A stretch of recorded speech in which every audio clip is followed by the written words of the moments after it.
Ya, jadi saya rasa melihat isu tenaga kerja asing dari Cina itu nggak bisa dipisahkan dari mana grand strategi ya. Grand strategi membangun hubungan Indonesia-China ini. Yang dalam grand strategi itu kita subordinat lah. Kacung lah kalau saya melihatnya begitu. Karena hampir semua yang diminta oleh China, RRC itu akhirnya, bukan akhirnya, dengan mudah disetujui. Bahkan tadinya yang tidak diminta pun kemudian akhirnya diminta di tengah jalan disetujui juga gitu. Soalnya kita nggak perlu ada jaminan pemerintah, akhirnya pakai jaminan pemerintah. Kita hanya anggaran sekian, tiba-tiba melonjak 30%, kereta api cepat misalnya kayak gitu. Hitungan salah, rencana salah, tapi bebannya ke kita kan gitu. Kita manut aja gitu. Nikel 90-92% itu kan milik dari Cina. Kira-kira nih, ada kan tax holiday, jangan bayar pajak. Kemudian datangkan tenaga kerja asing, jangan dipersulit, ya kan? Kemudian tidak boleh ekspor, ya, tidak boleh ekspor agar mereka kirimnya ke smelternya orang-orang perusahaan RRC. Ini semua master slave hubungannya. Master slave itu tuan dan hamba. Indonesia yang negara begitu berdaulat, didirikan dengan segenap perjuangan ini, malu melihat posisi ini. Kalau saya ya, malu saya. Kok kita seperti hamba di hadapan RRC. Semua yang dia minta kita kasih dan mengorbankan rakyat kita. Nah, tenaga kerja asing bagian daripada itu. Hanya bagian kecil aja dari skema besar atau grand design besar hubungan master slaves atau tuan dan hamba dalam hubungan Cina Raya, Cina Indonesia, RRC Indonesia, mungkin dalam rangka membangun Cina Raya. Tujuan utamanya apa ini kira-kira? Ya, tujuannya ya itu tadi, kita kalau buat saya sih pengkhianatan nih. Apa yang dilakukan ini pengkhianatan terhadap konstitusi ya. Dan faktanya memang banyak konstitusi yang dilanggar juga demi itu gitu. Jadi di balik itu semua kita tidak mengerti, tapi itu fakta bahwa itu yang terjadi. Harusnya kan proyek infrastruktur itu memberikan kesempatan besar ya kepada rakyat ya, kesejahteraan paling enggak kaum buruh lah gitu.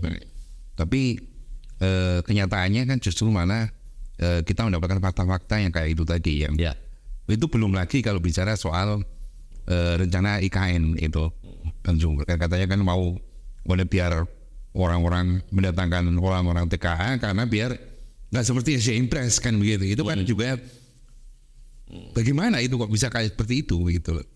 Ya itu dalam rangka tadi. Jadi barangkali ini ada desain besar supaya menyediakan arti itu RRC itu sekarang sedang melakukan juga namanya politik Lebensraum. Lebensraum, politik mencari ruang hidup. Jadi emang RRC besar, tapi gurunnya juga besar. Sehingga untuk hidup juga udah kebanyakan orang dia memang perlu wilayah baru untuk supaya orang nggak mati gitu loh. Politik Lebensraum, politik mencari ruang hidup. Nah, Indonesia itu kira-kira bagi perspektif RRC di sana adalah bagian daripada mencari ruang hidup. Nah, karena itu bangsa IKN apa diatur-atur dengan berbagai cara, ujung-ujungnya bisa menjadi bagian dari ruang hidup sebanyak-banyaknya orang dari RRC untuk datang ke Indonesia. Jadi itu kesana arahnya. Itu berbahaya sekali. Berbahaya sekali dan itu harus di stop. Karena itu presiden yang akan datang siapapun dia wajib menyetop IKN itu. Agar itu tadi jangan sampai juga orang-orang TKA ini juga datang ke Indonesia begitu. Oh iya pastilah. Di satu itu, yang kedua yaitu bangun itu buang-buang duit. Milih mana sekarang ada 22 juta rakyat kelaparan kronis itu tahun data 2018. Anda baca di media sosial, bukan media sosial, media mainstream, ada di Detik, ada di mana CNN itu 2018 tuh masih puluhan juta orang kelaparan kronis lah. Itu data yang dibuat oleh Bappenas dan ADB, Asian Development Bank Research. Nah itu puluhan juta kelaparan kronis, 22 juta persis. Karena presiden yang akan datang, kamu mau bangun ribuan atau ratusan triliun uang kamu hambur-hamburkan untuk bangun gedung-gedung itu, ya, yang merusak lingkungan, yang hampir mustahil orang pindah ke sana, pegawai-pegawai ini, dan macam-macam begitu, merusak masyarakat adat di sana, gitu ya. Atau ngasih makan, nah gitu loh. Atau ngasih makan puluhan juta orang yang kelaparan. Nah, kalau presiden itu masih mempertahankan itu, ya itu harus dipertanyakan kesehatan jiwanya. Ya, Bang Zuhur, kalau melihat isu ini, sebenarnya kan isu ini juga isu yang penting ya. Beberapa kali dulu muncul ya, mulai dari waktu kejadian di Morowali ada sampai yang meninggal macam. Kemudian ada juga kesenjangan sosial antara perlakuan terhadap TKA sama dengan pekerja lokal itu jauh katanya. Ya, betul. Gitu. Itu kenapa kok sekarang kok kelihatannya kok itu isunya kok mana ada begitu itu. Padahal isunya kan sangat penting sebenarnya. Kalau apalagi kalau mengingat ke janji-janji. Loh, siapa bilang ada? Saya udah entah berapa kali udah demonstrasi untuk minta Omnibus Law dicabut. Oke. Jangan dibilang diam dong. Tapi kan itu dengan ada undang-undang ini semua itu jadi boleh. Makanya undang-undang ini undang-undang yang memang untuk buruh ya, itu sapu jagat. Sapu jagat ya. Apa yang nggak boleh jadi boleh.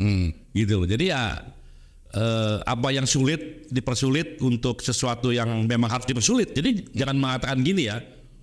Ngapain sih kalau bisa dipersulit? Kenapa harus dipermudah? Itu pernyataan itu salah. Ada yang memang harus dipersulit tanda kutip, seperti dipersulit. Sebenarnya bukan dipersulit. Misalnya Anda mau bangun sesuatu, harus ada AMDAL. Itu bukan dipersulit. Ya memang itu manusia beradab membangun sesuatu pakai AMDAL, bukan kayak IKN dan lain-lain itu. IKM ke belakang. Jadi bukan dipersulit, tapi lewati. Yang orang normal itu ya AMDAL dulu baru terjadi proses kegiatan. Akhir-akhirnya kayak begitu. Nah, jadi menurut saya di Omnibus Law ini soal kayak gitu dipermudah. Soal lingkungan dipermudah gitu. Soal PHK dipermudah. Jadi orang sekarang dengan ada mungkin berapa 20 lobang untuk boleh mem-PHK orang, kira-kira gitulah. Nanti bisa dicek lagi seperti itu. Dulu sulit, Pak. Sekarang sulit. Perusahaan mau efisiensi, lapor ke dinas, kita mau PHK, boleh. Kurang asem tuh. Saya nanya-nanya, belum diuji, belum dia dan sebagainya. Outsourcing, dulu cuma 5 bidang. Sekarang semua bidang termasuk bidang inti boleh. Kan dipermudah semua. Jadi ini juga jadi tanggung jawab presiden yang selanjutnya untuk juga melakukan perubahan termasuk. Oh iya dong. Ya makanya kalau presidennya akan datang mempertahankan